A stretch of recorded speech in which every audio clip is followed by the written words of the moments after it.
In this video, I will walk you through the design of our 8-bit CPU.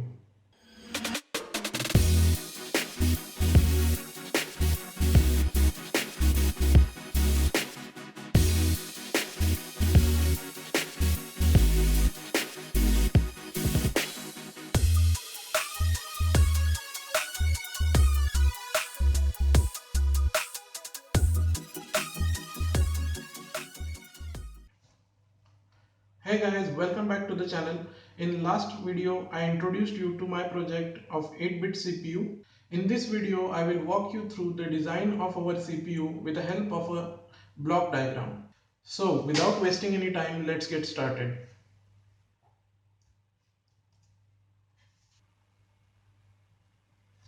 So as you can see, we have various blocks in our CPU. First block is a clock.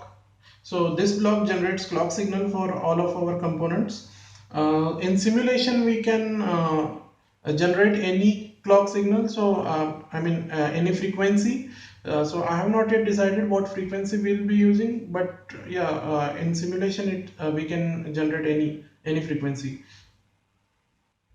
So next up is a program counter. Program counter is used to point to the instruction which is currently being executed. So our program counter is 4-bit wide, and it will always point to the instruction which is currently being executed. Next up is a memory address register and RAM. So again, we have a 4-bit register called memory address register. This register points to the memory location which we are currently accessing. So say if you want to perform some operation like read or write to some memory location, first you will have to load that address into memory address register and then you can perform the operation. Coming to the RAM, we have 16 bytes of RAM. Yes, that's right, not 16 MB or not 16 KB, but just 16 bytes. That is because we only have 4 bits of address space, so we can have addresses from 0000 to FFFF, that is 0 to 15, and each of these location can store 8 bits of data. So we will be using this RAM to store both our instructions and data. So these 16 bytes is all we have in terms of RAM in this CPU.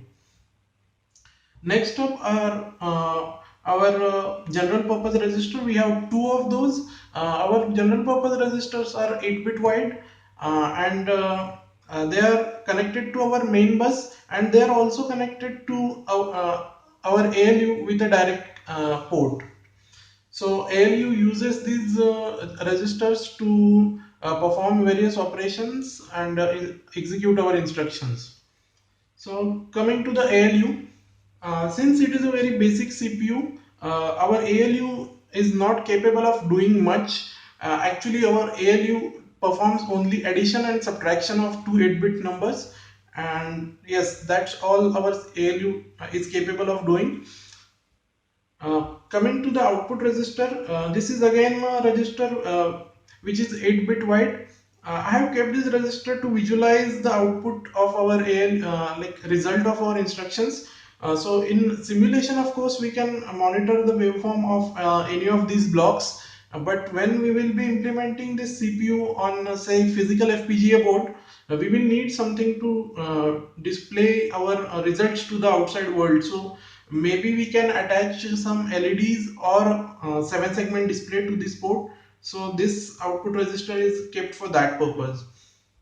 Next up, we have an instruction register which is again 8-bit wide. This register holds the instruction which is currently being executed in our CPU. So this instruction register is directly connected to our control unit. So coming to the last part of control unit. Control unit is the unit which generates all the control signals in order to execute our instruction. So according to which instruction is being executed, our control unit generates different control signals in order to execute that particular instruction. We also have a main bus in our CPU.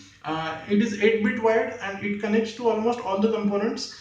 Program counter and memory address register make use of only 4 of the bits of our main bus, and all other components are connected to all the 8 bits of our main bus. If you can see, there is one block called external memory programming interface. So I will not be explaining this to you now, because this is something we will be using when implementing this CPU on some physical FPGA board. So I will explain it at that time. So that was the design of our CPU. I will be implementing this design in VHDL because I'm familiar with VHDL. You can use Verilog if you're familiar with it, or if you want to learn Verilog, maybe you can try Verilog. I will be using Model Sim software as told in earlier video. It is free for students and you can download it from Model Sim website. The link is in the description box.